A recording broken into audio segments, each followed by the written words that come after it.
You dumb, beautiful fucker. Who wants to be in America's slash fic with Abraham Lincoln? Louisiana Purchase, that's a name. You need to really get off my balls, okay? I'm gonna kick your ass.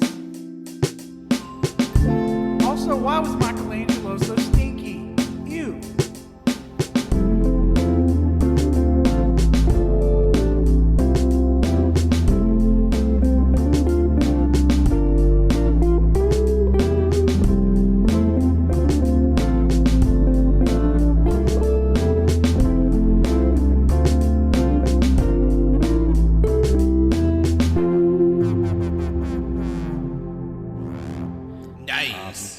Hello, everyone. Welcome to episode 220 of the AllYouCanHear podcast.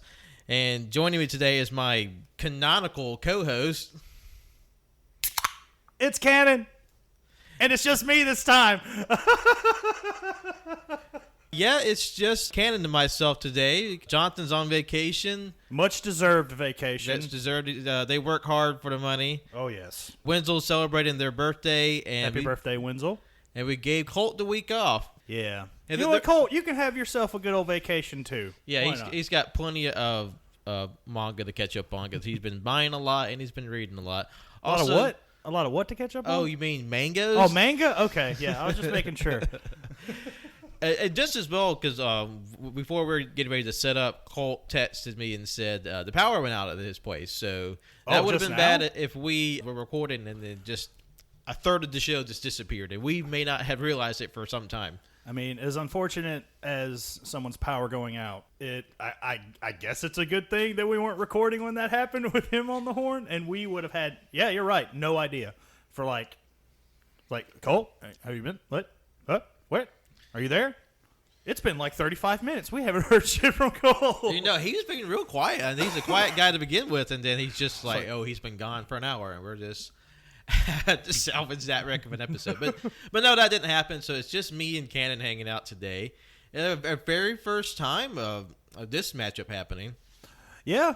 It's like, I just, consider it's just going to be business as usual because we are roommates and we just have mics in front of our face this time. Yeah, because there's only been like really a couple other episodes in the show's history where it's just been like two folks. There's one episode where me and Wenzel did fan casting. Another episode years ago when Tanner and I reviewed NXT TakeOver and WrestleMania. It was like 2017, 2018. That had to have been one of the gatherings then, right? Yeah, back in the day at my and Jonathan's old apartment, we would have NXT TakeOver parties and we would just raise ruckus. It is some of the wildest times ever, some of the best times ever. I'm not gonna lie. You just get a crew of friends together. For some of the NXT was still, I mean, I say it was still hot then because I'm not watching it now. I'm a little off the NXT radar now, but back then, man, it felt like anything can happen, and it did happen. Like we almost missed a fucking like major heel turn because we were taking shots in the kitchen at one point. No, yeah, was that when It's when Roddy joined the Undisputed Era. Yeah, when Roddy joined the Undisputed Era and like turned his back on Pete Dunne, and we were in the kitchen. Just getting ready to throw down another one. And then I forgot who was in the living room screaming, like, oh, shit. And then, like, we're like, what? We all run down, and Roddy turned on the bruiserweight just like that. And then he was part of the Undisputed Era. R.I.P. Undisputed Era. God. I mean, like I said, I haven't been watching it, but still, I keep up with, things that happen in the world of wrestling, even if I don't watch that particular brand of wrestling. But, me and Pat, we have much love and respect for the Undisputed Era. Mm-hmm. Like, they were a hoot and a holler. They were a great team. They were pretty much the closest thing you'll get to, and this is one of the reasons why I think the Undisputed Era worked as well as they did. They were pretty much just a newer, younger, cooler NWO. Yep. And, like, more athletic skills all around. Yeah. All around. Like, they were all, like, king ding-a-ling on the indies. Like, they were, like, Ring of Honors where they, like... They were all Ring of Honor boys. Because I first found out about Bobby Fish and Kyle O'Reilly watching Ring of Honor. Like, Bobby Fish, Kyle O'Reilly, Red Dragon on the indies. They were my first, one of my first favorite wrestlers when I started watching wrestling back in 2015. Locked onto them immediately. And then I got to meet them in person, 2016. Back when a buddy and I went to a Ring of Honor show in Atlanta. That was rad. And then Kyle O'Reilly has had like a long-standing indie feud in like relationship with Adam Cole. And then from what I recall, they're having like a little program to themselves right now in NXT. Oh yeah, I believe. I think last week it was either this week or last week they had the Great American Bash. It was just like a special episode of NXT, and they had their second match or whatever. Yeah, and yeah, it's just welcome to the wrestling cast, everyone. By the way, it's like honestly, I think I know I have been looking for an excuse to just bullshit about wrestling for a while. Grant, this isn't going to be the wrestling episode, for those of you who don't give a shit about it, but me and Pat like wrestling. If it comes up from time to time, that's just how it's going to be. I mean, I figure as many times as you've been on and like on Cage and Greatness too, like there's definitely been some wrestling stuff that's been peppered in, but that, like, oh yeah, always. We haven't really had like a time to really dedicate like a substantial amount of time to it. At least not in a really dedicated moment. Yeah. Because that's another cool thing about the Undisputed Era that I kind of appreciate. Because, I've been watching... Like I became like a week-to-week watcher of professional wrestling summer of 1998. That's like the like peak of the Monday Night Wars, fucking NWO over here, DX over here, blah, blah, blah, Stone Cold, Goldberg. It's just a ratings fucking bonanza. It was fantastic. A lot of bad too, but, it was also a lot of good there. But, me like being... I like to consider myself like, a pretty big wrestling fan. Almost slightly, I would like on a small scale consider myself probably a wrestling historian. Yeah, because like I even if it's like somebody that I don't know shit about, I'm just like it's wrestling. Is it? I would like to know how this happened, how this person got come up. Thank you, Dark Side of the Ring, for just like giving us these fantastic documentaries that also want to make us cry sometimes. Yeah, like really dramatizing us because like I'll never be fully over the Grizzly Smith episode. Oh God. Jesus Never ever. Christ. But when Undisputed Era comes along and you know more about these guys than I do, yeah, and I am the newbie at that point, and I'm watching and I was just like, wow, these guys are fucking cool. They're really good wrestlers. They have rad ass like entrance music. Thank you, CFOs, RIP. They're not dead. They just don't work for the WWE anymore. Oh man, but yeah. Yeah, I remember the night that they technically formed because it was, I think it might have been a takeover because I was over at friend of the show and the host of the spinoff show, Cage and Greatness, Justin's house. We were playing Pathfinder or just hanging out. They had the takeover in the background, and then I was facing the way, and then like Jimmy said, "Hey, your boys are on TV." I was like, "What?" You see Bobby Fish and Kyle O'Reilly, they're in the ring, they're like messing shit up. And then I was like, oh shit, my boys. And then Adam Cole shows up, and then just like, boom, like kickstarts everything. And then like they officially formed Undisputed Era. Yeah, I believe they attacked Drew McIntyre that night, if I remember correctly. They interfered in, my brain is mush and my memory is bad, but I know they interfered in like. Yeah, because I watched that one. Yeah. I don't remember where I was. Hell, for a second there, I thought we all saw that one together, to be honest. Yeah. But if you said you were playing Pathfinder, I wasn't there. I've just now had my first excursion to Pathfinder. And I think that's something we'll get to later on. Oh, yeah.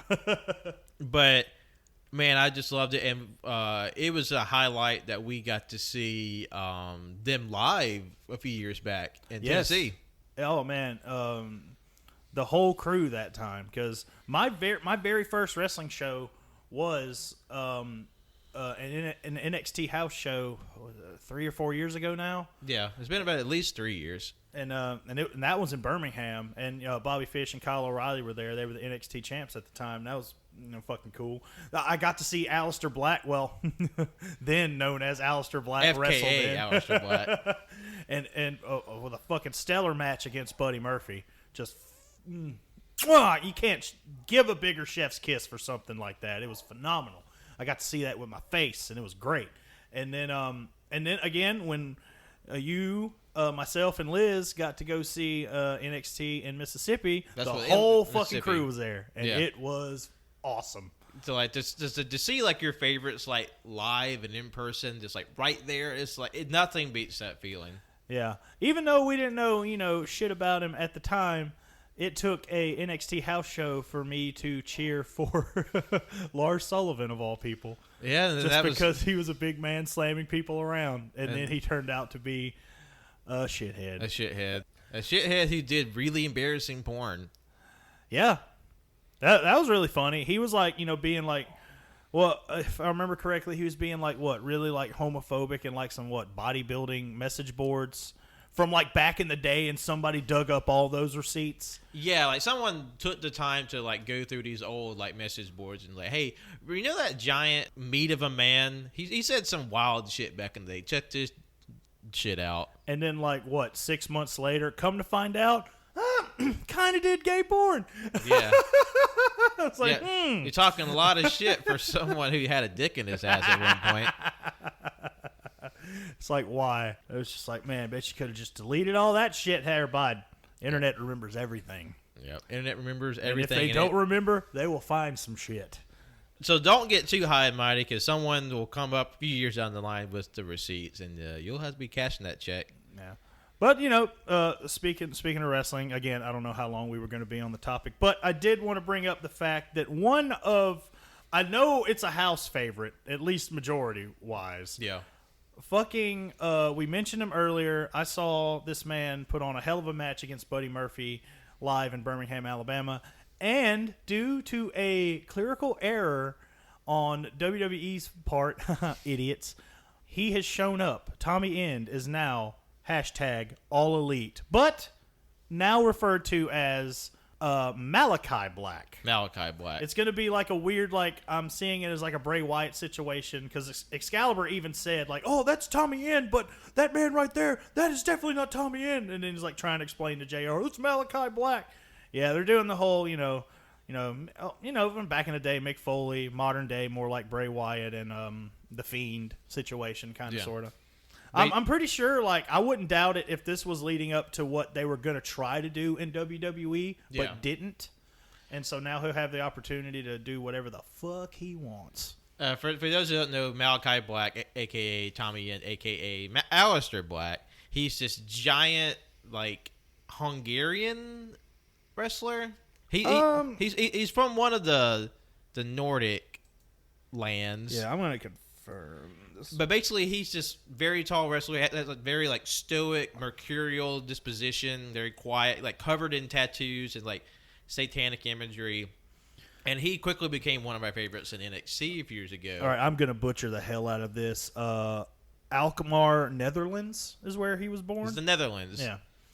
Wow, he's only 36. Yeah. Holy shit balls. And he's just a killer persona, killer wrestler. And he was recently released by the WWE, and then, like Gannon said, to the aforementioned clerical error, he, instead of having a 90-day no-complete clause after being fired, it was only 30-day, and he showed up on AEW Dynamite, their Wednesday weekly show, and surprised the hell out of everybody. You probably would have thought I was getting murdered at the time, but I was just screaming my head off. And Liz is also a huge fan of this guy. And I'm just screaming her name, come here, you gotta see who's here.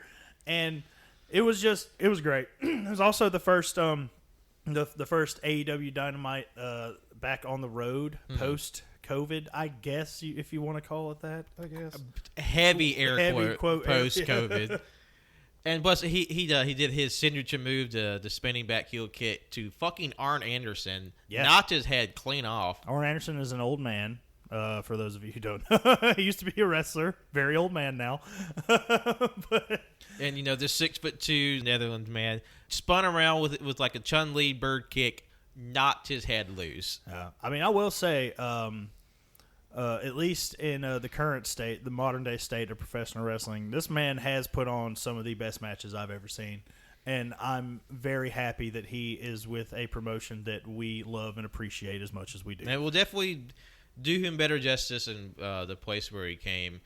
And I still remember one of my fondest memories back when we had our NXT TakeOver parties is seeing Aleister win the NXT Champions. We went off. Yeah, that was another insane moment. Just it's we know. It's okay, That's like, I don't want to go off on the whole it's fake tangent. We know, but at the same token, we appreciate a good show. Like, let's say I'm not gonna throw $90 for a goddamn UFC fight just to have it end in 3 seconds. Nothing. Not that there's anything wrong with people who buy fights like that. It's just odds are you can kind of see the results of those on Facebook in 15, 30 minutes after the word. Because the thing with MMA, it's a real fight. Yeah. So real fights don't last 30 minutes. Right. So obviously someone's gonna get knocked out, and that's the end of it. And with wrestling, it's predetermined, of course, but it's more you're going to be at least guaranteed this is going to be a substantial length and to be worth watching. Usually. And granted, all the participants are sober and not injured or dead. Some other interfering bullshit. But the thing is with wrestling is that, of course, you still root for your favorites, and the outcome is predetermined. You just don't know if your guy's gonna win, and it's always the anticipation of when your favorite finally gets their moment. That night, Alistair, our favorite, got to win the world championship of his particular promotion. Yeah. He's always a dark, brooding character, and granted, he finally got the big belt in NXT, and even he had to crack a smile. But all of us were just like, "Ew, Alistair, you're not supposed to smile. What is that? Gross! Stop doing that." Yeah, because it's one of those things when it's someone who has this perpetual frown and scowl, to the point where their face is sort of seems defaultly set to just a sour expression. For them just to turn up this smile, it seemed almost unnatural. It's you can smile, you can do that. He was cracking some grins at on Dynamite Wednesday night too. Again, another scenario where I'm like, you can't fucking help it. I know you're happier than a pig and shit right now. Yeah, I bet Vince was just like, "God damn it, pal, you fucked up." And I love how he's basically bringing this aborted storyline in WWE to AEW. That's what it seems like, yeah. Because when he was leaving WWE, he had this storyline where he was blinded by another former wrestler, Buddy Murphy, who put his eye out by ramming into a corner of his steel steps. Just black makeup and this white contact lens, he's blinded. And then he was released in the middle of the storyline, and so when he showed up, he still was carrying that imagery over. Yeah, I think they even had a Twitter exchange about it. So I would not. All right, I'm glad we're recording. We're calling it right now, or I'm going to call it right now. I mean, it's already confirmed. Buddy Murphy, or whoever he's going to be referred to as, how he's going to be known when he comes, or if he comes to AEW. Muddy Murphy, yes. I'm sorry. I'll explain why. Y'all probably don't have to know an explanation as to why I might be slurring my words a little bit tonight. But his 90-day no-compete clause will be done, 3 days before AEW's All Out. Yeah, their big show on Labor Day weekend. So what if they've established Malachi Black, in his feud with? I mean, his first feud's going to be with Cody Rhodes. I know everybody's crying about it online. I get why people are bitching about it, but at the same time, I mean, he's going to win. I don't think Cody will take a win off of Malachi Black in his first. Even someone as self-aggrandizing as Cody Rhodes, I feel like he wouldn't turn fan favor against him by getting the pin on the returning Malachi Black. Yeah. So when he does pin, let's say he does it at All Out. That feud's probably not going to go that long. Let's be real. So whoever Malachi Black beats at All Out, Muddy Murphy comes out and just wrecks his shit. And then continues something that started in another fucking promotion in this one. How rad would that be? I mean, because if I was in their position, if I had a story I was cooking up on and someone fired me, hell no, I'm not scrapping this. Yeah, because from everything I read, I believe, even though, like I said, they got rid of his ass, WWE, they let him have a lot of leeway with his character, if I read correctly. Yeah. Or remember. So, and I'm pretty sure he's going to have all that and then some in AEW because, he's a great wrestler. He's a great personality. He can talk. He's good with words. He's really good in the fucking ring, and he's just going to go straight to the moon. There's so many, cool moments I remember from his time in NXT. Even though this wrestler is still very much canceled, But when he had that match and he said, "Enjoy infamy, Velveteen Dream." Oh, and that was a great line. Velveteen Dream is now confirmed to be a very bad person. Very bad, very bad. Yes, yes, yes. And back when he had his match with Johnny Gargano, he beat the piss out of him, raised it up by his hand, and said, "I absolve you of all your sins," and fucking kicked his head off. Man, he's so good. Which it still baffles me that Booker T was just like, he was not the guy. He didn't have it. He didn't have what it took to be the guy. I'm just like, okay, Booker, I love you. I love you and respect you so much. But everything you just said was the opposite of right. Yeah. Or whatever they said in fucking Billy Madison. It's like, that wasn't it, Chief. That was not it. But like just going back to that recent episode of AEW, that it had that infamous moment where a fan ran from the stands and tried to attack the ring where MJF and Chris Jericho were cutting their promo. Yeah, it is. You can look up the history of dipshits doing this throughout the history of wrestling all over YouTube. It is basically an unwritten rule that, yes, it's fake. It's a show. But, excuse me, that's also their world. You jump over that barricade, you just stepped into their world. And they were prepared to, do a job. You're there to interfere with their work. And that's going to be a no-go. History has shown throughout the years that jumping the barricade at a wrestling show is not a good idea. And the thing is, not a good idea. Like, if these jackasses that jump the ropes and try to get in the ring, you don't know what their intentions are. No. So, and plus, like, there have been, like, moments where the people who have, like, tried to interfere and jump in the ring, they're like, oh, they have, like, knives, and, like, they've intended to do, like, something malicious. So, like, when, like, these 300-pound dudes decide to, like, defend themselves and, like, clock you across the head, like, you're sort of play stupid games, you get stupid prizes. Yeah, we've been like kind of like loosely watching this story as it's been developing, and this guy, like, his Twitter is fucking insane. Like, a huge like fan of Jim Cornette. Jim Cornette. Again, I know a lot of you aren't gonna know who the fuck these people are. But Jim Cornette, he has been in the professional wrestling business for 40 years? Essentially. According, he has this bit down memorized. Hell, I almost have it damn near memorized. From Dark Side of the Ring, he goes, I've been in the wrestling business for so long. I've been a manager, a performer, a booker, a manager, a blah, blah, blah. I've been doing it all. And, I mean, he has. I mean, I'll call it like it is. But his... he has a lot of very old school takes on what wrestling should be, and I don't agree with them. He used to be a man I respected a lot until he's just like shitting on like all the things that are good in life, and I'm just like, why can't I get it? It used to be one way, but things change. Things fucking change. I feel for the better, in my opinion, at least. Like, he's this big personality now, and like he has like obviously a lot of knowledge and experience, but at the same time he's very set in his ways, and at moments he can be based on certain things, but also he said some really just out of his ass bullshit that's just really not okay. This quote fan idolizes him because Jim Cornette has a very temperamental personality. He sort of like stokes a lot of fires, and a lot of people sort of take him at his word a little too closely. And this guy is like, wrestling's changed. It's not what it used to be. It's not safe anymore for like the old guys like me. And so he thought he was gonna like doesn't make any sense. teach Jericho and MJF a lesson by like rushing the ring.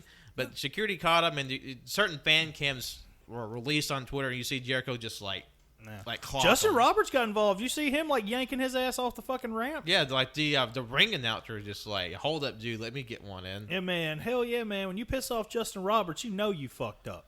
You messed up. And like you said, this guy was like a huge fucking Cornette mark. But again, he also shot himself in the foot with that, because if he is as big of a Cornette fan or mark as he claims to be, then he would know that even Cornette knows that you don't jump the fucking barricade as a fan. And like, there's that came out the other day that Cornette found that guy's tweet directed at him and said like a couple of things, dude. You don't get into the ring. If you did that when I was in there, you would have got a tennis racket up his ass because Cornette, he had like a very famous bit of him having a tennis racket as a prop and a weapon. Yeah. And also, you're blocked. Yeah. So like the guy that the fan like held in such high regard told him he was a shithead. So like he's just SOL. Yeah. And from everything I've read on this guy's timeline, the guy who jumped the rail, according to him, he's got like quote unquote offers on the table for him to do things and blah blah blah. And I'm just like, I mean, if you do, fine, I guess, but you're still a fucking idiot. Like, I don't get it. I don't understand it. If you don't want, like a broken face, don't jump. I mean, he didn't get like hurt at all, but there have been instances where fans have jumped the barricade and just got fucked up. Wall, like, I just remember the Hall of Fame where the Bret Hart incident, yeah, the Bret Hart incident where their legendary wrestler Bret Hart and his niece Natalia, they were inducting Jen the Anvil Neidhart posthumously into the Hall of Fame, which is Natalia's father, Bret Hart's brother, and a fan rushed the. Were they brothers? Huh? Were they brothers? They were related, right? They were related somehow. I don't think they were brothers though. I'm a newbie wrestler fan, so like the guys from like the 90s and 80s, there is a bit fuzzy on me. I mean, hell, maybe half, maybe in law. I don't know. Fuck it. Anyhow, they were inducting him posthumously. And ring was invaded by this fan, and he tackled Bret Hart, and he and Natalia fell to the ground, and like all the other wrestlers that were around at the ceremony, they grabbed him and hauled him off. And you see a fan cam and Cash Wheeler in AEW. You see him like walking alongside the fan and the security, and he just jabs him as hard as he could and walks off. He gets him a quick cheap shot in there. And you see the guy's like mugshot, and he's got a wicked shiner. I mean, a part of me wishes I could say I felt sorry for the fan, but I don't. It's kind of hard I don't. Like, I mean, you fucked up. Like, stupid games equal stupid prizes, no matter how you spin it, and that will always be how that cookie crumbles. Anything else you want to talk about with wrestling? I mean, I was just about to say I didn't want to talk about it that long because, Grant, I'm pretty sure there are wrestling fans on the AYCH side of things, but I also didn't want to keep it going for too long. This is we can talk about whatever we want. Yeah, this is the Pat and Cam Banner show. The banner show, yes. Two banner episodes in a row. It feels like the old days of AYCH, where every episode was unscripted and unproduced, and we just said whatever we wanted. All day, every day. No, okay. I forgot. This podcast actually gets edited. Yeah. God. Not that there's anything wrong with that, Justin. I love you, buddy. I love the Cajun Greatness. Love being a part of the Cajun Greatness podcast. I have a grand old time. But, no editing at all. Yeah, wink. Wink. Be sure to check out our spinoff show, Cajun Greatness, where every week myself, Ken, Justin, and Jonathan all talk about a Cage movie and anything else that we like to talk about. It's a really good time. Although this week we're having a week off, but there's still a whole library of content to check out with that. Part of me wants to like ninja sneak in an episode without him knowing anyway. But I know that's impossible because I know he posts the show and handles all of that. It's like, somehow I'm going to sneak an episode onto his SoundCloud and upload it. Let's find the nearest hacker and get that one going. Just like, I'm in. Just like on that, just sort of like doing shows, I did want to say, be sure to stay tuned throughout the month. We have something coming up for y'all at the end of the month. Old face and old voices coming back with a new project we think you'll enjoy. Keep your ears open for that. So there may not be only one spin-off show on the AYCH network. So is this like evolution and it's a mystery, or? I mean, not really. I mean, if you pay attention to our Twitter, you'll know exactly what it is. Yeah, this is true. On that subject, I did want to talk about, because like AYCH has been expanding, and Canon has technically a show on Gauging Greatness, is like, and we talked about it privately, is like, what would you like to do if you got your own Canon spinoff? I mean, that's the thing. I mean, I've always talked till I was blue in the face about doing something wrestling related. Yeah. I mean, I know you throw a rock and you'll hit like 8,000 wrestling podcasts, but still, I mean, there's a reason why people talk about wrestling. People like wrestling and want to converse and start a conversation about what they see week to week, and hopefully not be a shithead about it. I mean, we'll talk shit about people on wrestling left and right, but I think it's like mostly just playful. Especially Jonathan, like he like they hate fucking FTR, but I believe it's because they're really good at what they do. Yeah. And I agree. I hate them for the same reason. Like, I hated them in NXT. But I don't know. But I feel like if I did have, like, I guess, quote unquote, my own show, like, what would I do? I don't know. It would basically just be just the same thing you guys do. Yeah. Like, just pick a topic and roll with it. Like, I would like to just, like, I don't want to be stuck in, like, one, like, topic. Yeah. If that was, because, like, for example, like Cajun Greatness, like, I know, like, I know how, like, quickly things, are evolving and changing with that podcast. And even so, like, I know we're not going to run out of Cage material anytime soon, but we will, is all I'm saying. So it's also great that, we have those little spin-off, the Uncaged episodes, and, the straight shooting pew-pew or whatever. Straight shooting pew-pew, TM. I just like to, I don't know, I just like talking shit with my friends and talking about, and hopefully a lot of it's funny.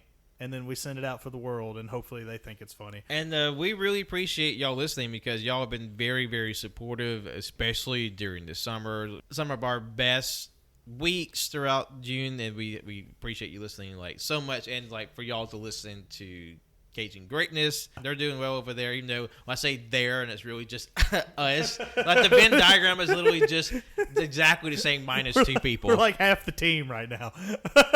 Yeah.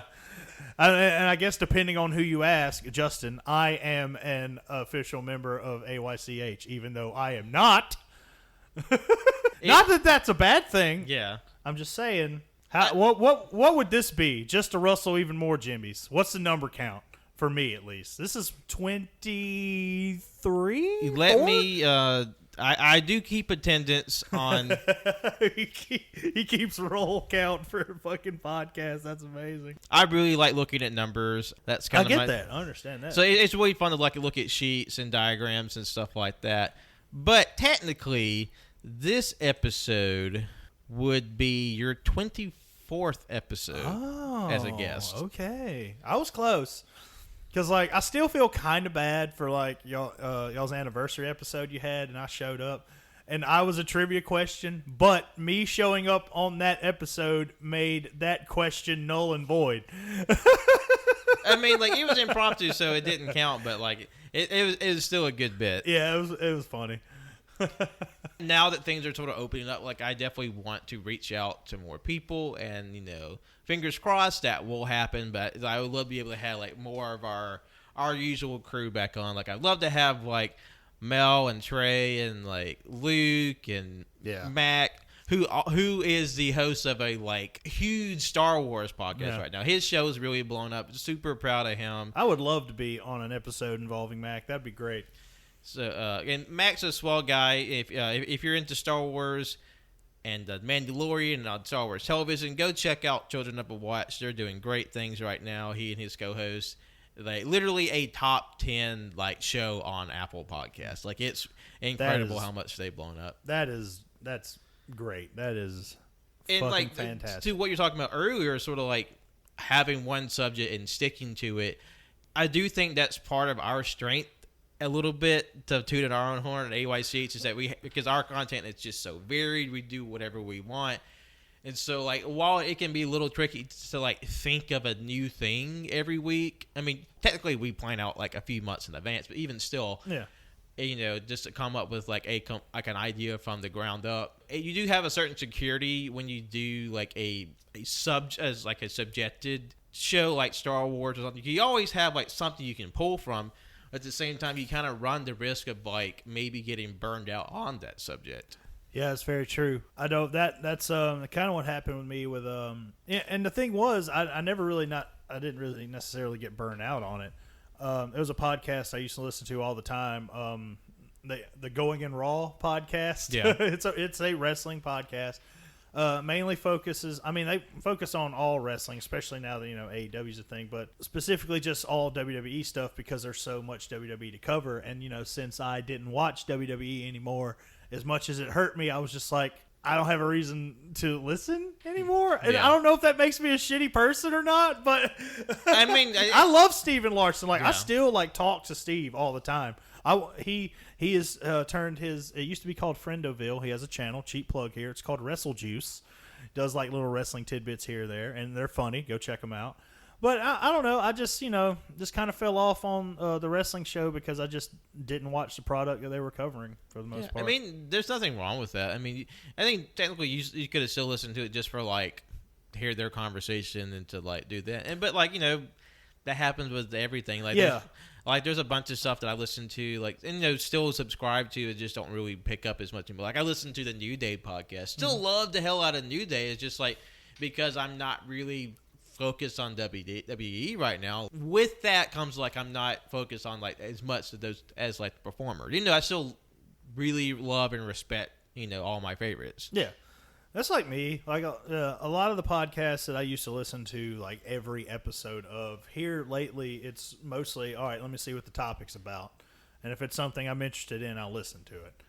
So, I mean, there are still podcasts that I listen to like every episode, but here lately, it's just like, and I'm mostly listening to them like in the car to and from work anyway, in like 20, 30-minute chunks. So yeah, it's like I'm listening to this hour and a half, 2 hour episode in just like bite-sized chunks. I'm a sucker for long form content, but I also listen to it in short spurts. Yeah, because like I'm definitely like whenever I see no shade to people who do it, like the podcasts are like, oh, our show's like 10, 20, 30 minutes. And I'm like, I feel like that's barely enough time to get going. But I guess to give like a definitive answer, if like gun to my head, if I had to choose a podcast where I had to talk about one thing and one thing only, I guess it'd probably like just like movies. Yeah, because like that's like for lack of a better word, universal. Like everybody watches movies, blah blah blah. So I don't know. Like you say, like I love wrestling to death, but not everybody watches wrestling. So yeah, there's definitely something to that because you have your own taste. So like you can do like the canonical canon or something where you have like your favorites that odds are a lot of us haven't seen. Be like introducing your favorites to your friends. I mean, yeah, like I'm always stoked to introduce things that y'all haven't seen before. Because John, myself, and you have all like compile like this super list of movies we want to watch together, and like a lot of it just like, especially with canon, just like I haven't seen that, and I'd be interested to watch. Oh yeah, especially like a lot of 80s and like 90s like movies, and I mean like you're not much older than me, but like because you have like a different perspective and a different layer of interest, of course there's going to be different things that you watch, and like okay, this is what I could bring to the movie conversation. Oh yeah, 100%. Like that's like me. Like I'm pretty much the only one in the house that is like not versed in the world of anime whatsoever. Mm-hmm. Like I've always known its existence. I've just never really like found one to like sink my teeth into. I even joked around like, hell, it's been probably over a year now where we did or AYCH. Let's do an episode where like every member of the show picks an anime for me to watch, and I watch like maybe the first 1 or 2 episodes, and then based on that I pick the one that I want to stick with. I mean, I still want to do that. That would be fun. I'll be down to do that. Actually, it's on the list. It's just making the time to do it. I mean, that's fair. Because like we have like behind the scenes, we have like a list, a doc that's like with tons of ideas. It's just always a matter of finding time to do it. Because especially like the episodes that are like more media intensive in terms of like stuff to watch, that's always going to take more time. Like when we did the kaiju overviews, that's always like 4 or 5 movies to watch. We did our Keanu Reeves special, that was like 4 or 5 movies. And so like just trying to fit 4 or 5 movies into 1 week that everybody has to watch, it takes time, and like it's a lot of times we can't get them all in. Those episodes definitely take more planning to do. I mean, it's fair. Like, it can be overwhelming. Hell, like you said, you mentioned earlier, the giant movie list that we've compiled. We decided to narrow it down to the ones we owned physically first. Yeah. Even that is a chunky fucking list, and we've only knocked off what, 1 or 2. Yeah, because sometimes you're not in the mood for movies, but Yeah. But sometimes we jump back and forth between like our shows, because like we're watching The Shield, we're watching Golden Girls. Jonathan and I started watching Roseanne, and plus it's interesting watching these shows that, and like I guess in this day and age may have a bit more like muddied like feelings around them. Like obviously watching The Shield, which is like a cop drama in a time of like discourse around the effectiveness and the necessariness of police and ACAB, and then like Roseanne, while she was a very base person 30 years ago, her politics have changed, become much more inflammatory. We have conversations amongst ourselves like while we enjoy these shows, what sort of like the correctness of consuming it. To me, it's like we have fun like watching these shows, at the same time we enjoy like the conversations that are sparked from them. Yeah. And it's like weird as that might sound. Yeah, The Shield, it's definitely, it's like, and I grew, God, it's going to be terrible to say out loud. I basically grew up with The Shield. I watched it from when it started to when it ended, like, weekly, which was a real struggle because the final season was like my 3rd year of college. I skipped a couple of classes to watch that fucking show. I did. I mean, no shame, because like I definitely, they were night classes. I'm sorry, fuck night classes. Yeah, that night is classes suck. dumb. That is not a good idea. I don't care how you spin it. I definitely rearranged schedules to like accommodate shit I was watching or like wanted to do. Like I remember, like it's bad. Like I remember like kind of low key, like pestering my mom to like wrap up a school clothes shopping like outing for me so I could go home to watch Robot Wars back in the day.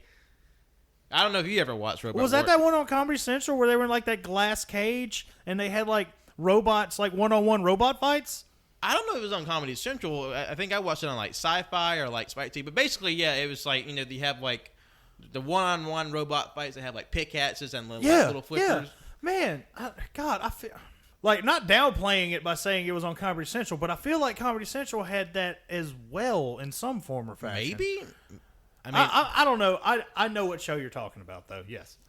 But yeah, The Shield it's again, I watched the show from way back in the day, and I always loved it. I was always under the impression that a Blu-ray release would never happen because of the format it was shot in, but I guess the rendering technology got better or what have you, and there's a Blu-ray set. I purchased it, and I've been waiting for an excuse to go down memory lane again.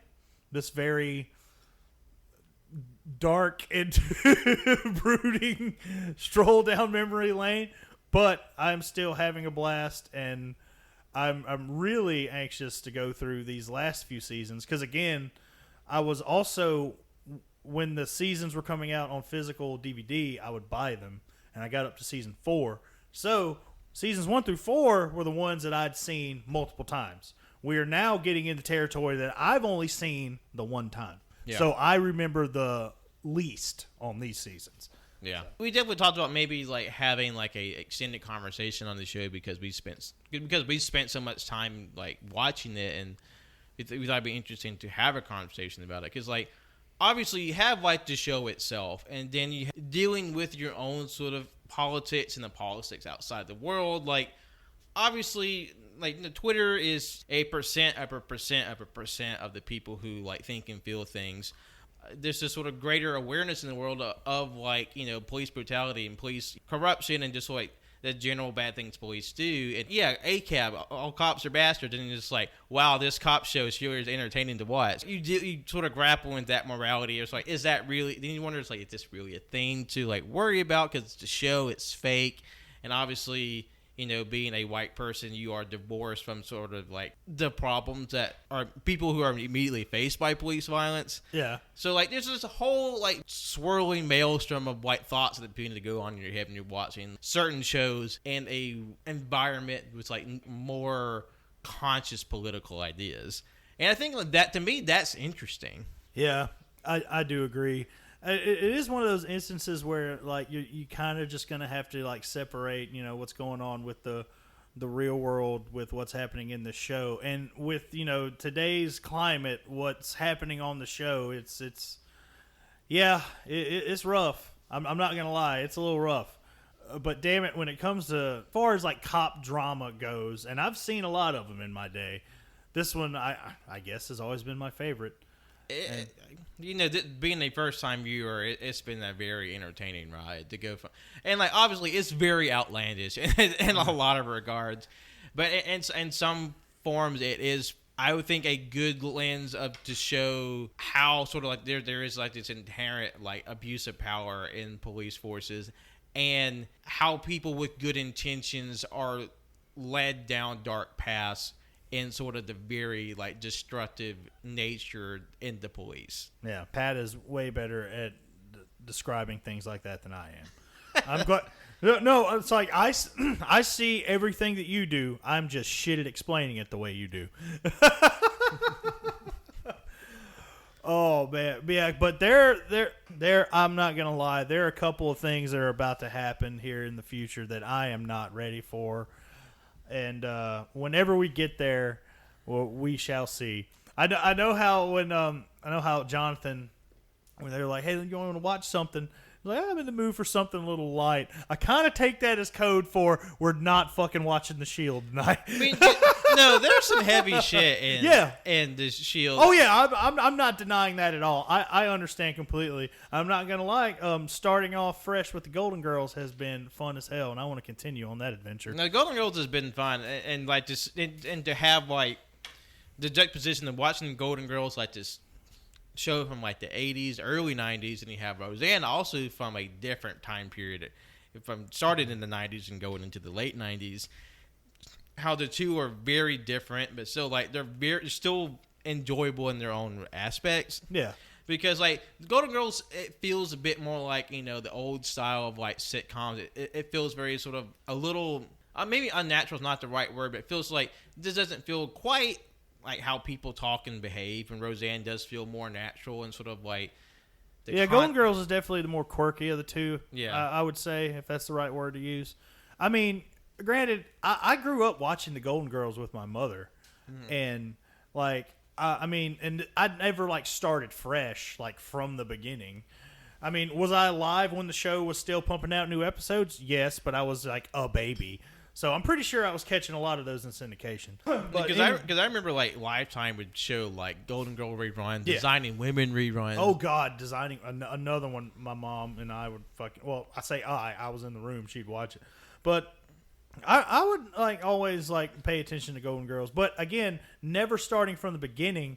Like I find it hilarious as fuck that the reason that Sophia is the mom, right? Yeah. The reason that she has no filter is because she had a stroke, and the stroke destroyed the part of her brain that stops her from saying things she shouldn't. And I'm just like, wow, I just thought she was just a raging smartass, but now there's an excuse apparently. Yeah, like the whole thing, like I'm an old person, so like screw like politeness. I don't give a fuck anymore. There is a certain level of that. Yeah, but then like she's also. They would have like the quote very special episodes, like what Rose. They said she had like a prescription pill addiction. Ooh, well, I don't remember that one. That spoiler, I guess. But like, no. They do have like moments of like we're talking about a serious thing, which a lot. Golden Girls for its time, they talked about stuff that other people didn't, like sort of like old folks being sexually active and getting sexually transmitted diseases, prescription drug addiction, like chronic pain, the mental and physical deterioration of elderly people, and then also being like openly supportive of LGBTQ rights and like showing queer people on TV, and especially in the early 90s was like unheard of. Yeah, like B. Arthur was like a big spokesperson for gay rights back in the day, weren't she? Yeah. And like the show has a huge queer following to this day. And it's a fantastic show. Mm-hmm. I mean, Jesus Christ, like I'm a 33-year-old man. I was a mere like fetus when this show was on, and I'm watching it now, and I'm just like, this is hilarious. It's still fun even today. And like I said, whenever Jonathan comes back, I'm ready to go back on that train. Because it's just so fun to see like how just like witty and just savage they all are. Oh yeah. Or especially like Dorothy and like Sophia. Because there's I forget the context, but I know there's one episode in the future where because Rose I guess is the what's the word. I guess just dumb for lack of a better I don't know. She's not dumb, but there's one episode in particular where I feel like she she loses a doll, like a doll that meant a lot to her. Yeah. But in this episode in particular, it's when she got it took me back to that I never saw the bowling episode that we watched where Rose got really competitive. It was like, I want to win because I'm good and I'm tired of fucking losing because she sucks. Yeah.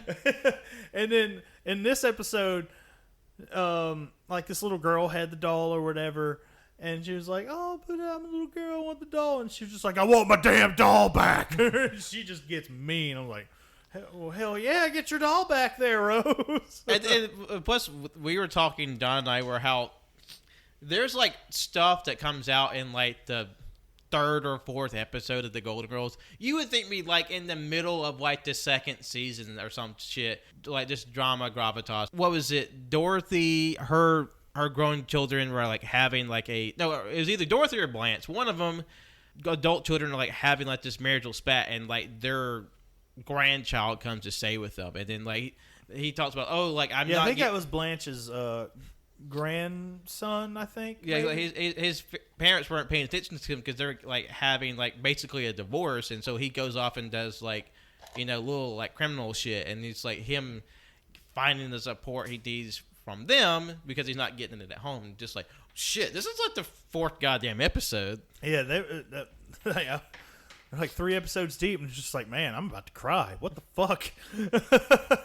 So it's been, as someone who's only seen Golden Girls on the periphery, watching it with y'all has been a lot of fun too. And so this is what the cultural zeitgeist was then, and it's sort of gotten this resurgence, in the last couple of years as well. Yeah, there's always been merch. I've always seen merch left and right. Hell, I own Golden Girls merch. I have in fact, I think Jonathan and I own the same squad shirt. I think they had it first, and I bought it after the fact, but we both rock the same Golden Girl. And John got some sweet pins when we went to Magic City a few weeks ago. Yeah. I would have got them, too, if they had the full set. Yeah, I wanted to, but it felt wrong without... They only had, Sophia and Blanche? Sophia and Blanche, yeah. They were the only two they had. Obviously, we'll get back on the Golden Girls train once John gets back from their vacation. Oh, yeah. I am looking forward to that one. Kind of don't mean to throw you a curveball, but in a different universe, let's say there's a Pat variant. Yeah. And they also enjoy podcasts. What show would they do if they had to stick to a particular topic? At this point, in just terms of my fandom and media consumption, it would probably be tokusatsu. Yeah. Because I low-key been wanting to do a toku show. It's just so we do so much on the show already, and me being quote quote the leader, trying to juggle the production and hosting and scheduling and booking and all these other things, doing another show where I'm in charge of, it's really kind of unfeasible right now, but but I still have ideas, and I would love to do that, because I just watching Kamen Rider, Super Sentai, and Ultraman, all these shows that I really enjoy and I would like people to know about. And not to say there aren't shows like that out there, but just sort of I would love to see how people who don't really know about this outside of just maybe exposure to Power Rangers in their childhood, what it'd be like for them to see that. Because I feel there's some wild shit that happens Yeah. in Toku, especially like the early stuff from like the Showa era, like the 60s and 70s. Like shit that's just made my jaw drop and make me laugh out loud because it's just so outlandish. That recently came up on KG Greatness because we talked about Cannon brought up like Big Bad Beetleborgs, which that's an American adaptation of an old Japanese toku show. Just like the weird translation between the original Japanese product and how it was adapted to American audience. Like because Bad Beetleborgs, it's based off like the show that had like these insect and beetle based like warriors, and the Beetleborgs that has like these kids who like comic books who stumble into a haunted house, or they're given powers by a Liberace Elvis ghost genie that lives in a pipe organ. And like while the universal monsters like werewolf, mummy, Frankenstein, vampire live in the same house, it's bonkers. Yeah, it's like we did touch on that briefly on the Guyver episode of Cajun Greatness, which you should listen to if you haven't already. If you haven't, stop this episode right now, listen to that, and then come back to this. It was my birthday episode, and I introduced the gang to Guyver, which is an American adaptation of the Japanese manga Guyver, which is a just like grim and darker, mature like reinterpretation of tokusatsu Japanese like superheroes, and it's a hoot and a holler. It's wild as hell. It is definitely an experience. Definitely check it out if you're into such things. But yeah, when I dropped Beetleborgs, I'm just really glad you knew what the fuck I was talking about, because like we briefly mentioned on that episode, like with the success of Power Rangers, a lot of different shows like that tried to capitalize on it. VR Troopers, not as successful. I barely remember VR like, Troopers. I remember watching, but like I couldn't tell you much. Oh yeah, I had I know it was like a team of three. I had the main three, which strangely enough, the Beetleborgs were also a team of three. Mm-hmm. But that one was more entertaining, so that was the one I kept watching and had the most toys of. That Liberace clown guy, what was his name? Flabber. I had one of those. I had a little Flabber like doll or whatever. It was about like a foot tall. Had one. I had like little tiny Beetleborgs, little action figures too. Yeah, I definitely think, in one way or another, we should go back to rewatch Beetleborgs, because I had an idea just earlier tonight. Is like we go back to watch like sort of the Tokyo inspired shows that people remember from their childhoods, and then sort of like I give like the original version of it, like their backstory. Yeah, that would actually be really fucking cool, actually. Because like there's an episode a couple years ago I did where for my anniversary on the show, like I introduced the boys and our friend of the show Luke to several different Tokyo shows, from like Kamen Rider and Super Sentai and the Japanese version of Spider-Man, which is insane. I believe I had one of the movies. Mm-hmm. The movie. I don't know how many Japanese Spider-Man movies they made, but they made 25 episodes in the movie. Well, then I had the one movie they made.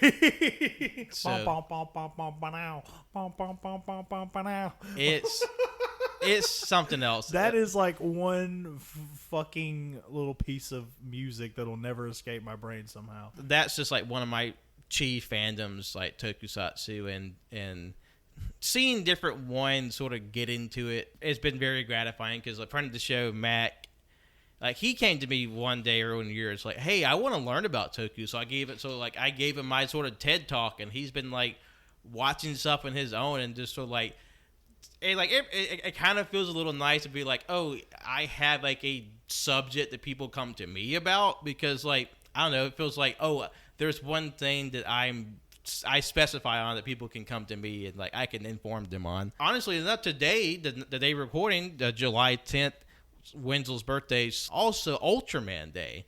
I'm wearing the Ultraman shirt. I bought it. Oh, yes, you are. At Magic City. And Ultraman is one of the longest seated tokusatsu shows. And today is the 55th anniversary of Ultraman. The rollout for Ultraman in the West this past year has been like incredible. Just sort of bringing shows and bringing movies and making them more available online has just been like a huge, like, honestly blessing for like Western Toku fans, because like it was really hard to come by, and for them to be so giving of that material has been like very exciting, honestly. As I say, it kind of goes against the argument that resident dumbass Steven Dorff tried to bring up. There's too many streaming. Everything's streaming on a box these days. There's too much problems. It's like, oh, well, shut up. Because Ultraman's here, and you can get the fuck over. Yeah, it. Ultraman can totally kick Steven Dorff's ass. What? I mean, you're not wrong. Because, like, man, like, just imagine, like, the gall it takes for someone who's had a pretty middling career when it comes to their movies, tried to talk shit about, like, a movie someone else is in because like, it's a big blockbuster type. Because, in case you didn't know, Steven Dorff, who was the bad guy in the first Blade movie, arguably the fucking comic book movie that brought comic book movies to the fucking dance. And then shortly after X-Men, and that's when the boom really hit. So, like, he was talking mad shit, and I'm like, Black Widow, it looks like dirt. It's embarrassing. I feel bad for Scarlett Johansson. Comic movies are rubbish. And then somebody's like, well, sir, if you would look to the chart, his critical scores on most of his movies have been, I would say, pretty bad. So, like, for him to talk shit about Black Widow, it's like, people in glass houses, Mr. Dorff. People in glass houses. I mean, and it's always somebody that's like, you know, it really like makes me laugh when it's someone that has been involved in a comic book movie property that wants to shit on it, right? Because again, you know, Steven Dorff was the main bad guy in the first Blade movie, which was, I mean, as far as I remember, it was fucking successful. It got 2 other movies after the fact, and pretty much spawned, like, was the genesis of what we have today, arguably, for, like, Marvel Studios. Yeah. Because Marvel movies have been a thing. It's just, you know, the MCU wasn't a thing until 2008 with Iron Man. So yeah. But to quote Blade himself, some motherfuckers always trying to ice skate uphill. Motherfucking always. And I love, and I don't have the person's name in front of me, but it's hilarious that somebody brought up the fact, because I remember these fucking commercials. I saw them on like 1, 2 a.m. in the morning when like Steven Dorff was doing like blue e-cig commercials. No, I remember those. It's like, look, dude, just because you're on one season of True Detective doesn't mean you get the big balls, the big dick to be talking mad shit. You see, that's the thing. Like the article, I forgot. I'll find it. I'll bring it up here in a little bit. But the article that I looked up that was talking about where he gave this initial interview, quoted him as the True Detective actor. I was just like, well, first of all, you're gonna have to be more specific, because what season was he on? I feel like when you're trying to throw that shit at you, you're gonna try to confuse people, because that motherfucker wasn't in season 1. Okay, just saying. Also, just saying, dude, like your co-actor got to be the new Blade, Mahershala Ali. So I think the dude's just a little salty that his ass didn't get called up. So confirmed, he was in season 3, and you just mad because Blade's back and you ain't in it, cuz. Sorry about your damn luck, as James Storm would say. Oof.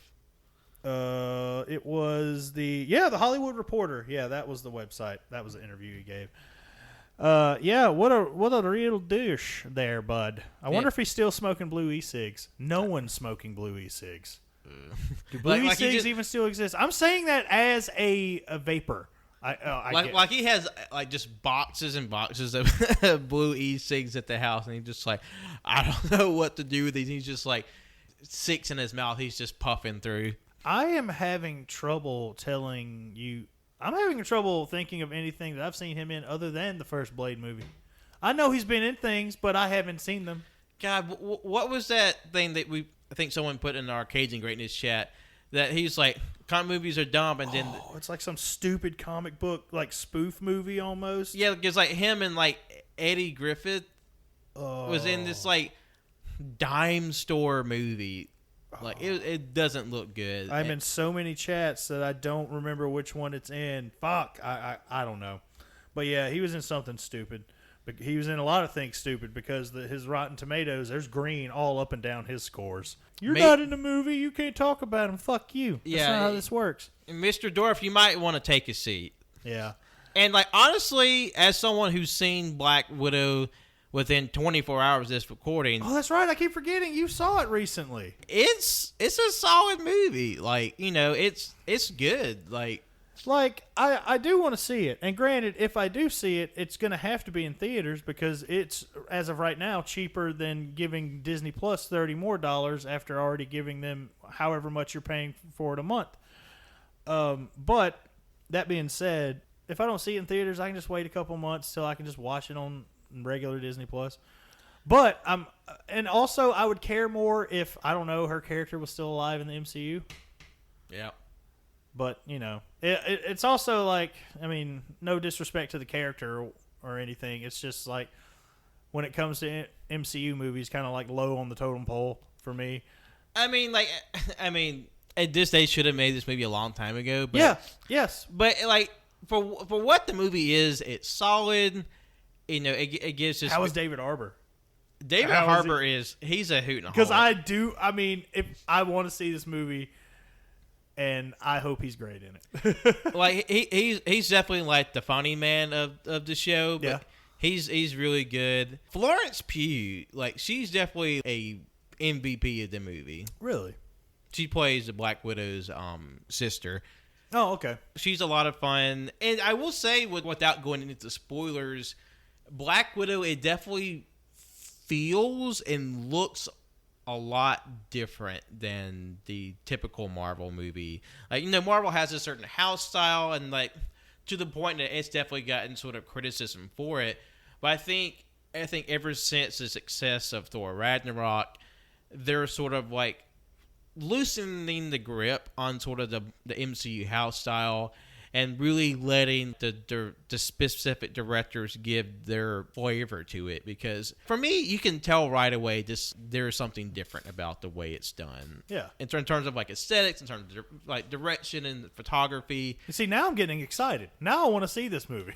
So like, to me, it's definitely worth the watch. Like you, like maybe going in, I wasn't like super jazzed, but like at the end product, like it was good. I mean, I say I'm not excited for it. It's like, it's not me shitting on it. It's just the fact that, like, originally it was supposed to come out last year, right? Yeah. And then I guess in a way, like, and it still holds true in my heart, the fact that, you know, as of now, at least, spoilers for an old-ass movie, in Avengers Endgame, Black Widow sacrifices herself and dies. So her character is not alive anymore. And now we have a Black Widow movie. It's like, I'm cool. I mean, I'm cool with a flashback situation and whatnot, but at the same time, I would. It's like if you definitely lose like some of the drama because like you know she gets through it because like this takes place after Civil War and like she's in shit after it. In a weird sort of sicko way, if you think about it, it kind of fucks with the Marvel formula. Because don't get me wrong, I again. Fuck the whole oversaturation argument. Give me comic book movies. Even if they suck, I mean, you tried. Yeah. But, you know, MCU, they have, I guess this day and age, they hold a certain standard compared to other properties, I suppose. Yeah. That being said, every Marvel movie just pretty much leads up to another Marvel movie. This one, I'm just, as someone who hasn't seen it, assuming has nowhere to go after the ending credits. And which I like, I know it's gonna go somewhere, but as it sits, if the character's dead, I'm just like, okay, I'm gonna watch it. I just, you know. I mean, obviously, no spoilers, but there's definitely something that leads to the future of story. They're not gonna just like pop this out of nowhere and not have anything that sort of pitches forward. But like, no spoilers, but there's something to sort of catch your interest for what comes after. All right, I will say, and we can cut this if there's no problem, but I know we have a danger zone when we record for Cage and Greatness. Are we getting close to that? Because I would love to continue talking if you're game. I'm recording on Audacity, so there's not really an issue, but I do have I have to piss like a racehorse. Okay, well, we're going to cut all this out. So hold on, everybody.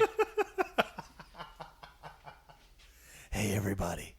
Pat's leaving to take a piss right now. Doesn't matter. He's going to cut all this out, probably.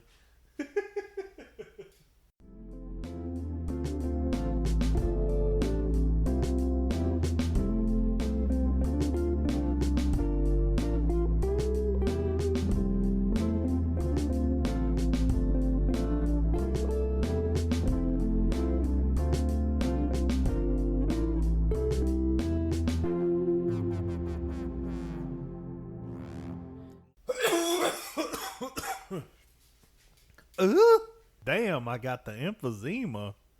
Miss you, Jonathan. Pat's back. Pat's back from his piss. Yeah, 3 beers really catch up to you. Oh, wow, you're already 3 down? Yeah, I'm down to my last drink right here. Oh, no. But speaking of drinks, the boys and I, we went up to Vestavia Hills, Alabama, to watch Black Widow for Wenzel's birthday.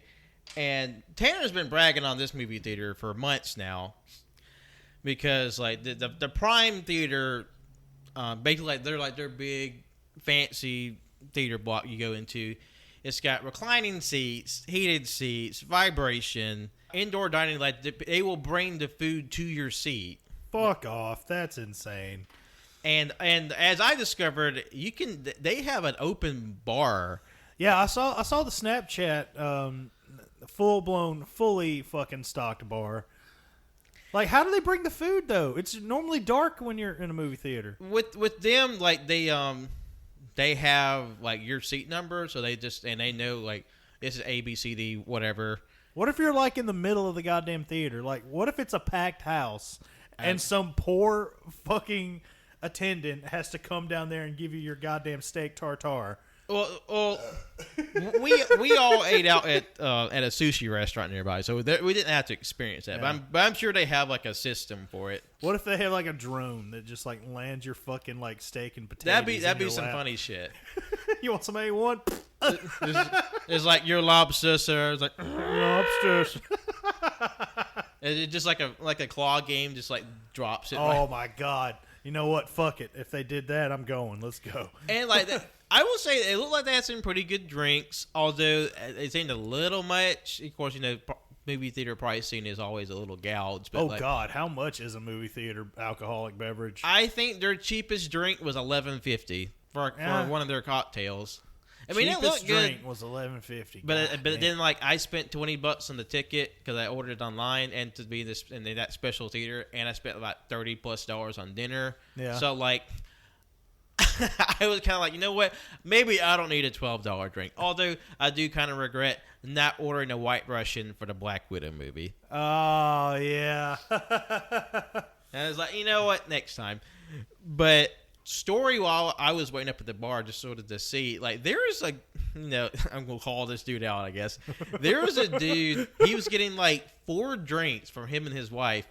Jesus Christ! And like he was like nickeling and diming the poor bartender there. Like he's like, I don't know, does this have the correct amount of alcohol? Does this have the right ice? And he was like, bro, come on, man. He was giving her the 5th degree. And well, she's to the point where she literally pulled out like the drink mix, like recipe menu to like fucking break down what goes into it. And he was still giving her just like, you sure? It's already bad enough when you're a bartender. When you're a fucking bartender at a movie theater, I couldn't goddamn imagine. Like, first of all, I'm sure there's not 1,000 people surrounding the movie theater bar, like a normal bar, right? So, what, was there a lot of people? I mean, there's like, including myself, like 5 people. See, that's nothing. And there were 2 bartenders. Oh yeah, like 2 bartenders, 5 people. Oh, that's Bush League, okay? Yeah. But and then this fucking guy is just gonna be just a dipshit for no reason, man. I'm just like, dude, it's like, really? Is there a correct? Did you watch me pour the fucking booze in there, sir? And Get off my bro, dick. you bought 4 mixed drinks at the movie theater. That's like $60 at this point. Like right? legit, like he probably spent at least $12 to $13 per drink, and he had 4. God, that's like our last excursion to Dave & Buster's. That poor bartender there, like that fucking whole bar was packed, and he was alone for the longest time. And like I wasn't mad for the wait because goddamn, he was by himself, and every square inch of that bar was packed to the gills. And like also Dave & Buster's, they got some sick ass mixed drinks. Dude, they're so good, right? I had like I wish I could remember. It was like this like berry lemonade like mixed drink with like a sidecar of like flavored vodka. One, it was strong as fuck, and it was tasty as fuck. Like Liz and I went there on our anniversary and had a great time. I had never been to a Dave & Buster's before, and their drinks, Like, I mean, like, the drinks I paid for, they were about $10, $11, but they were big. There was a lot of booze in them, and like Pat said, they tasted great. So, and, like, you're getting your money's worth, I would say. like, I feel like you gotta take like a goddamn test to be a bartender at Dave & Buster's. Like, you got to be on your shit, because every drink I've had there has been delicious. Mm-hmm. And man, but yeah, that poor guy that night. Oh my God, I tipped him so much. Yeah, like I will say, oh. when I got up to the bar, like there was a lady there helping them, but even then, it was two folks. They were running the whole time to like get folks done, because even though they had stopped selling food, it was like, I would say 9:00. And there's that bar was covered, and like Dave & Buster's was packed that night, because we went there the night before Magic City Con in Hoover a few weeks ago. Dave & Buster's first time going, it's rocked. It was so much fun. I as a human adult, I had a great time. I still have shit I need. I still got fucking points on the card. Yeah, I need to cash. I'm pretty sure I got some points left. Oh man, we just need to take like a family outing up there just for the hell of it. Hell and go yeah. there and then order food first, and then fucking. Yeah, I still feel bad about the fact that the kitchen was closed. I had no idea that the kitchen closed that late. Yeah, I definitely get there early enough to like order food there. It's but like you got there in time to order your dinner, vodka. essentially, my dinner was liquid that night. I mean, I think we got something like at midnight. Had something like Yeah, the that's hotel right. I room. think we But still, probably, like delivered something. I was ready to try some Dave & Buster's food, and I just had fucking liquor. Oh man! Since you essentially went to what sounds like the bougiest goddamn movie theater I've ever heard of, how were the seats? The seats were really good. Like, imagine if a D-box seat wasn't gimmicky but really comfortable.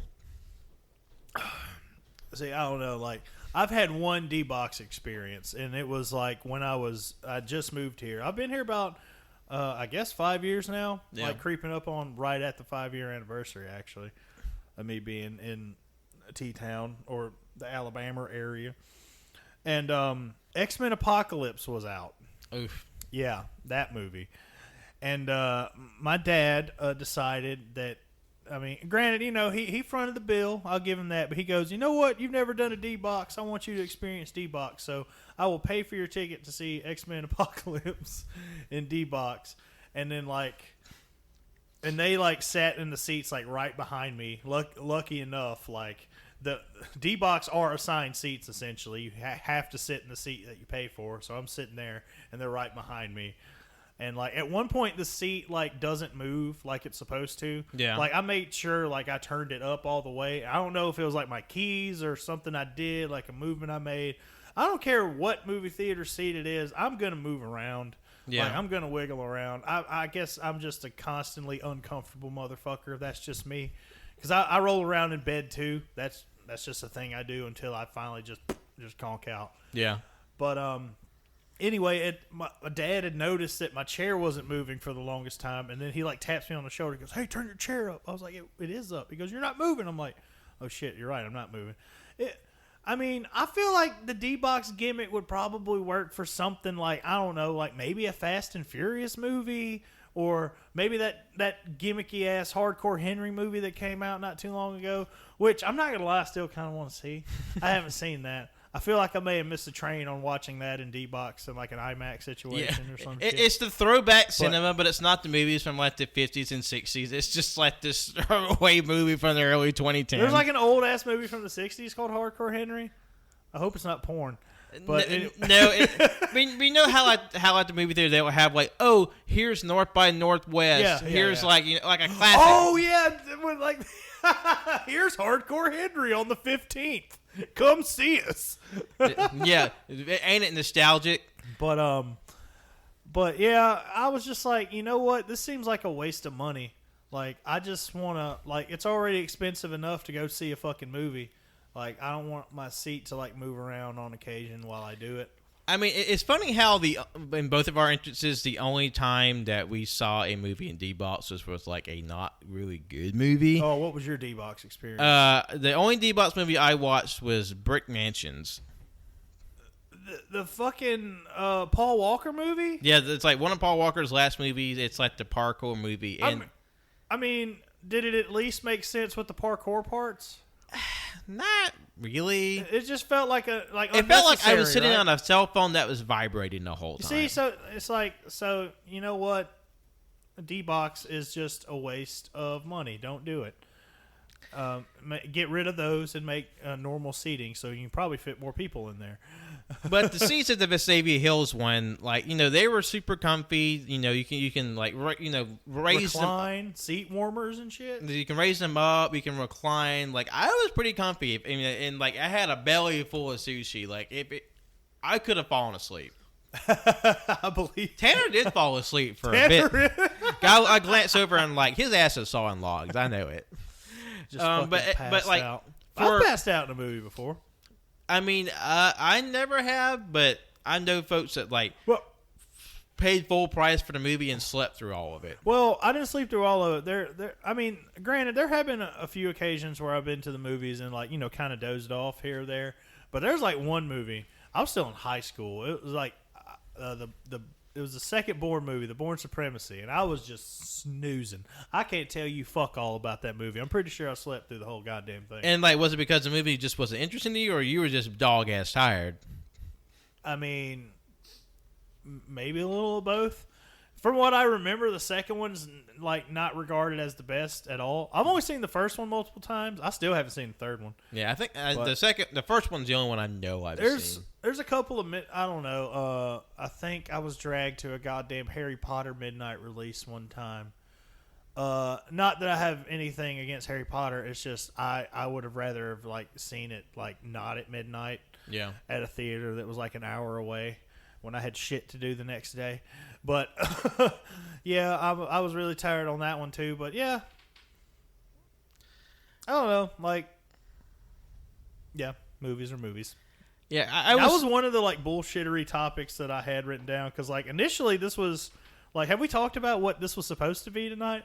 Yeah, a little behind the scenes. This was going to be the Lads reboot, the Die Hard episode, which we will still do. Yes, it's just a combination of a lot of our crew being out and like having some technical difficulties. We figured it'd just be easier for Ken and I just have a bullshit episode and just talk. And also, Ken and I both came to the table with like show notes for like stuff to talk about and sort of like, and we got into some of them. Like I got the wrestling stuff, I got the Toku stuff. So like some of my points have been hit, and sort of like we just had like some show notes to sort of like default to in case we felt a little like unsure of like where to steer the conversation. Yeah, because I like every now and then I'll be at work or just out and about living life, and I'll have like an idea that comes to my head. I was like, that might not be something long enough to dedicate to a whole episode, but we can at least talk about it on say a banter episode like we're doing right now. So I feel like that would be the appropriate time to start throwing those daggers out, I guess. And we're like an hour and a half in, more or less. And shit! Hell and yeah. like this has been a pretty like consistent episode. And of course, like there's never been this combo of like me and Ken on an episode solo together. True. But of course, like me and Ken are friends, so like obviously we talk and we're roommates, so we're close. But it's always something that you learn while doing shows is that you may have like this really fun rapport like outside of like a recording session, but then like when you start like when you put mics in front of you and then they're sort of like, oh, you have to quote perform and you're not used to it, it can be a little weird. But I think this has gone off pretty well because like we're both pretty used to the recording game at this point. Yeah, I'd say like not to pat ourselves on the back. We're like veterans of the trade, I suppose. We're already signed to Spotify. No, that's not true. If we got a Spotify deal, man, where's that Joe fucking Rogan money at? God damn. God, that'd be some shit. If ever AYCH were to get like primo professional podcast money or sponsorship, that'd be insane. Because our little dog and pony show getting like in the big leagues. But but on that same track, it is sort of funny to think that like I'm just continually surprised like at the longevity of the show because like it's you can look at the numbers and figures for it that like a portion of all podcasts barely have 10 episodes to them, and so like anything past that is kind of just like, oh wow, you sort of broken past this initial barrier.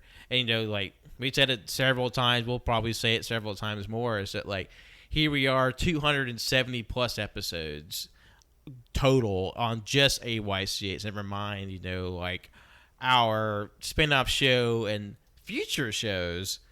It's just funny that here we are just sort of bullshitting and we're still at it.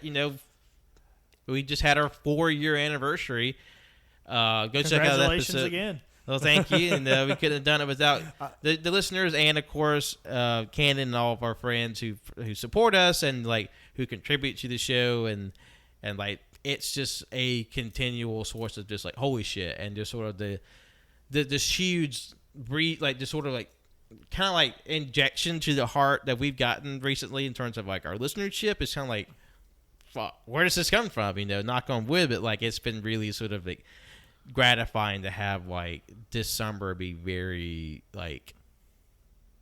successful for us. Well, it's like from everything you've told me off the pod that it just seems like it's just going up, and that's fucking awesome. And I'm happy as shit for you. That's great. I want to, and know what? Fuck it. I'm gonna take this opportunity. I've always wanted to be like, whether it be my own show or a part of a podcast in some form or fashion. And you guys gave me my first, let me dip my toes in the water for the first time, and I'm still very appreciative of that, and I still have fun every time I'm behind this mic with y'all. So again, thank you very much. And you're very welcome. We're very glad to have you, and like, for this show, for Cage of Greatness, and like whatever future things that we do, like, I would love for Cannon to have his own show, because I feel like that would be a great time. Of course, like, being able to manage that. No, that's the thing. That's something else I got to fucking give you fucking props on. It's like you've shown me, like, endless, like, Google Docs of, like, schedules of, like, episodes that are coming up in the future and whatnot. And it's like, it's not, I mean, there's, like, legit fucking, like, work and time and energy. And, like, they have to edit. Like, I still feel bad. I do want to come down here and learn how to fucking edit. It's just my lazy fucking punk ass hasn't done it yet because, working in a hot kitchen really kind of puts it out of you. No, there's no excuses. Like, I do actually really enjoy editing stuff, and I would really like to get back into the swing of doing that one day. Yeah, we'll definitely show you one day.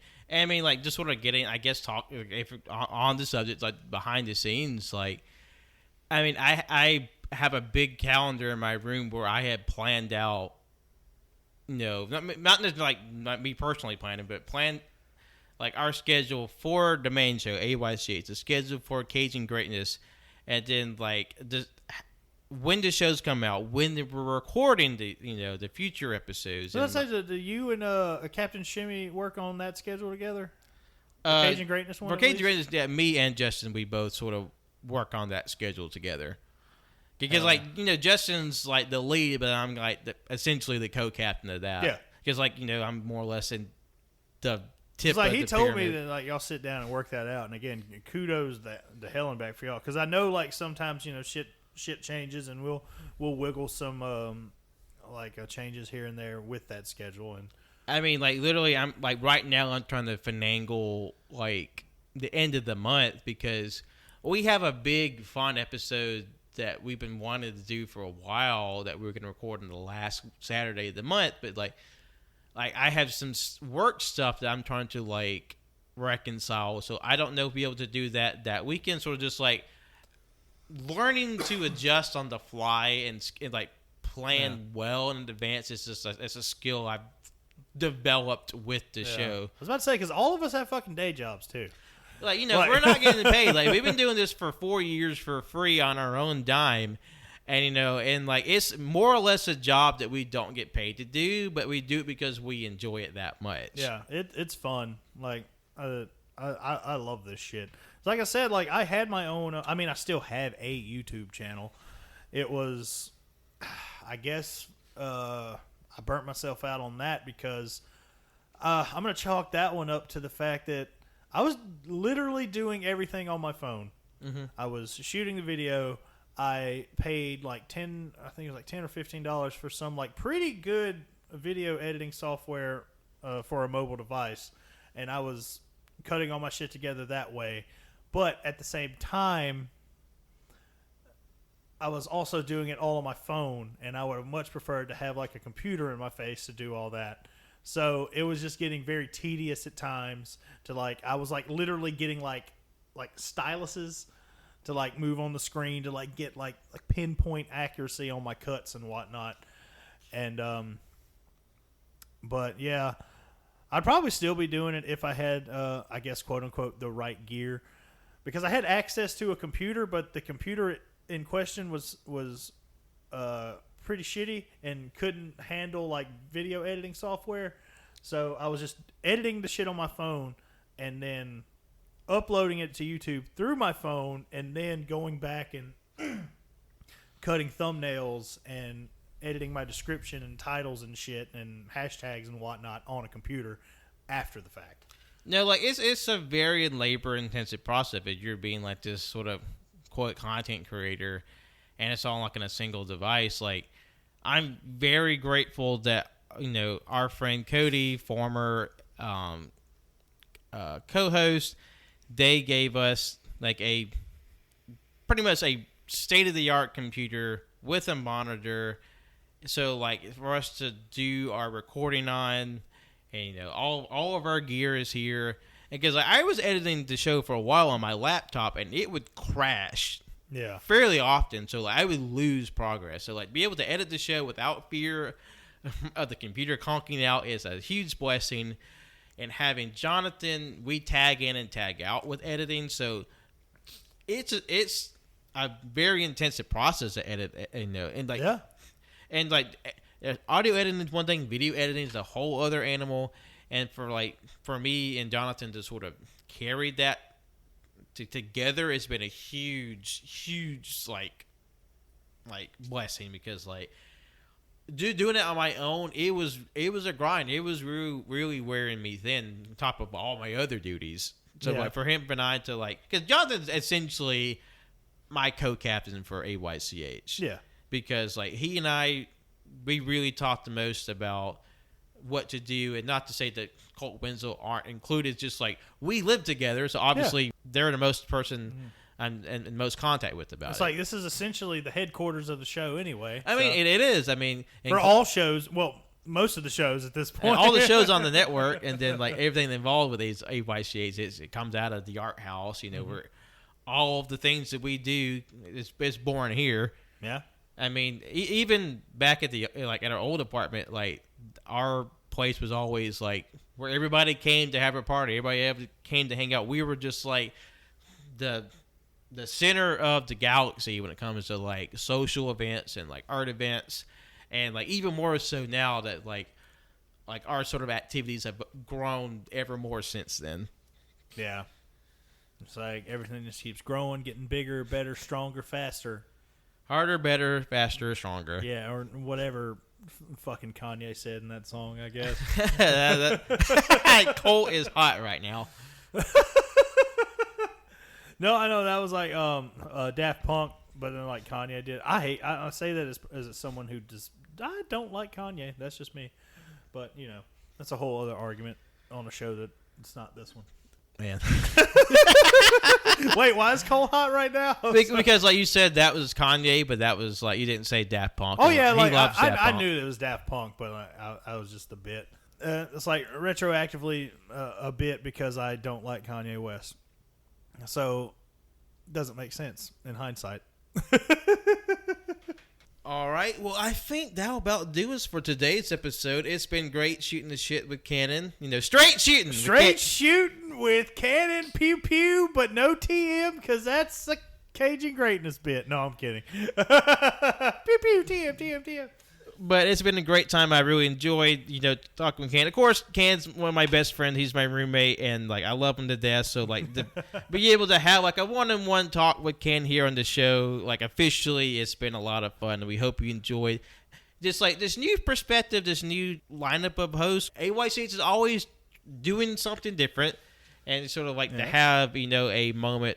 An episode with two people you don't get to see one-on-one. I think it'll be interesting. Speaking to future projects, future events, one-on-one conversations may be coming more in the future in a different avenue. Yes, you are. Yes, you're my roommate. You're one of my best friends. I love you to death, and I have had a great time tonight. Like, this has been really fun. It's been a lot of fun. It's been like really easy conversation, and we had a great time, and we hope you have too. Yeah, we hope you've enjoyed every bit of our shenanigans tonight. So thank you all so much for listening today. You can follow us wherever podcasts are found. That's SoundCloud, iTunes, Google Play, Google Podcasts, Overcast, Spotify, and any RSS feed catcher out there. Be sure to like, rate, review, and subscribe on all this platform. It helps us out, keeps us visible, puts it in front of new listeners, and we always appreciate you when you do it. It's a big blessing to us, and just we just love and appreciate you when you do it. Find us on our socials, and that's Twitter and Instagram at AYCH Podcast, Letterboxd and Facebook, and AllYouCanHear.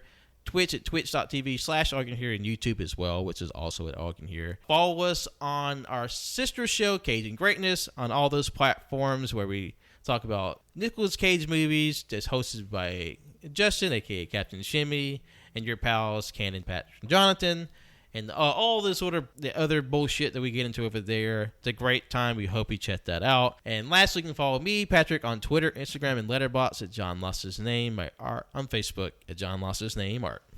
And I am That Cannon Guy. You can find me at That Cannon Guy at Twitter, Instagram, and Letterboxd, and also, like Pat said, on the Cage and Greatness podcast. All right, thank you so much for listening today. We'll be talking to y'all very, very soon. Have a good day. Goodbye. Goodbye.